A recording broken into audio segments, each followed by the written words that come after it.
Now, 27 Sports with Veronica Rohrmoser. It's no surprise, a big part of why the Badgers are ranked 5th in the country. Frank Kaminsky, the senior, leads Wisconsin in scoring, assists, rebounds, and blocks. Now, tonight marks Aaron Rodgers' 100th career start. He said earlier in the week 100 makes him feel old, but he's ready for another 100. And tonight, potentially a brand new record. Wisconsin is a team that doesn't usually foul, and Bronson Koenig got into trouble early with 3 fouls. So with Trayvon Jackson still on the bench, that opened the door for Zach Showalter, who stepped up big. He had a career-high 5 rebounds. He added 5 points and 2 assists. Now, the sale isn't actually final. The NBA still has to approve the sale. Those talks begin Thursday morning. Today in Maryvale, Arizona, temperatures were in the 80s. So it's easy to see why the Brewers report there for spring training. Wisconsin coming off a 9-4 season that ended in that disappointing loss in the Capital One Bowl back in January. They've also lost 13 starters, including much of their front 7 on defense and one of the top all-time running backs in James White. Wisconsin knew this was going to be a tough physical grind. Guys, I just got back from the locker room, and these guys are exhausted. It took everything they had, but yes, they are moving on to the Sweet 16 for the second straight year. Now, as far as freshman Ethan Happ is concerned, lots of questions whether or not he would redshirt this season. I'm being told he will not dress tonight, but he has not made that decision yet. I'm Veronica Rohrmoser at Big Ten Basketball Media Day in Chicago, where the expectations are that the Badgers already have this thing locked up. If you thought it was loud before, you haven't heard anything yet.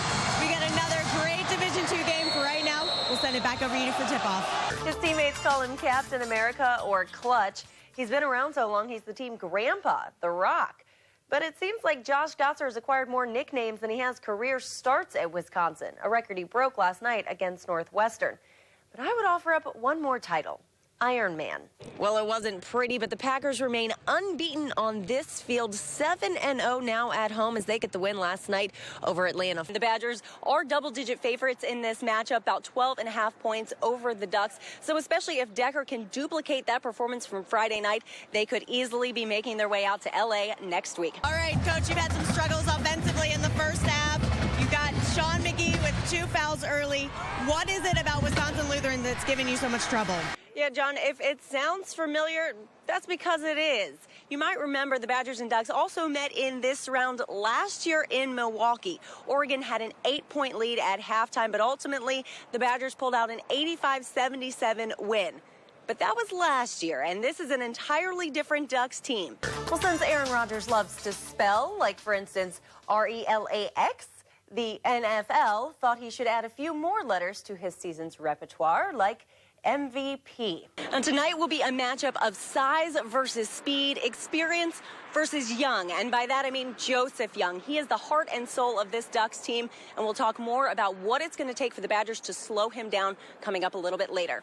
Yeah, the long-awaited return of Brett Favre to Green Bay was short-lived. Number 4's arrival certainly sent a lot of buzz through this small town as he was here with Hall of Fame quarterback Steve Young for a charity event at his restaurant. Potosi has just 1 loss on the season, while Blackhawk has outscored their opponents 56-8 in the playoffs. Now, obviously, these two are no stranger to one another. The last time they met, the Chieftains narrowly pulling out a 29-22 victory. 6 former Badgers will be there, including Seahawks Russell Wilson, who will try to defend Seattle's national championship. Mount Horeb-Barneveld coming off a big win last weekend over Waunakee. DeForest, a conference favorite, and one of the most physical teams in the state. Well, Larry Drew's time in Milwaukee was brief, so perhaps it's fitting he kept his statement regarding his firing brief as well. After tonight, the Badgers will leave Milwaukee, but they're not looking to go home just yet. They're hoping to trade in this not-so-spring-like weather for sunny Anaheim, California, as they look to punch their ticket to the Sweet 16. Here's something I don't get to say every day. The Brewers are in first place in the NL Central, riding a 5-game win streak on the road, including a sweep of Boston. We're just minutes away from meeting the new face of the Milwaukee Bucks with the start of this year's NBA draft. All right, Coach, a cold start to the first half, just 13 points, and your leading scorer, Albie Maksudi, with 3 fouls going in the second half. What does this mean for your guys offensively?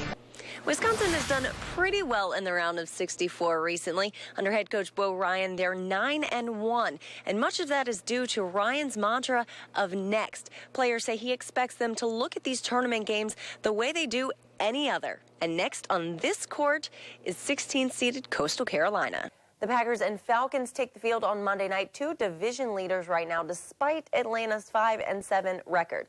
Green Bay, though, is well aware those records mean nothing, and they're going to be ready for a battle. The Badgers didn't just win, they made sure everyone knew just why they deserved a 2 seed. This is the Badgers' third trip to the Sweet 16 in 4 years, but the Elite Eight might as well be called the Elusive Eight for Wisconsin. They haven't been since 2005. Tickets are extremely hard to come by for this game. This pep rally is going to be going on for about another half hour, but fans here who don't have tickets can hang around all night long. So we know CenturyLink Center is going to be rocking. This place is probably going to be rocking. And hopefully Wisconsin will come out with a win and make it to Sunday. There isn't a team in the Big Ten that takes care of the basketball better than Wisconsin. And no Big Ten team is better at taking the ball away than Minnesota. The Eagles typically have one of the most efficient offenses in the nation, but the Badgers' D held them to just 29% from the field. Well, preseason Big Ten Player of the Year, National Player of the Year candidate, and a front-runner to win the 2015 Wooden Award. What more can we say about Frank Kaminsky, except maybe #2 draft pick? During ESPN's College Game Day this morning, Eggers went around the table to do a little mock draft. And with the #2 pick, Jay Williams took Kaminsky. The 7-foot center's live reaction was priceless.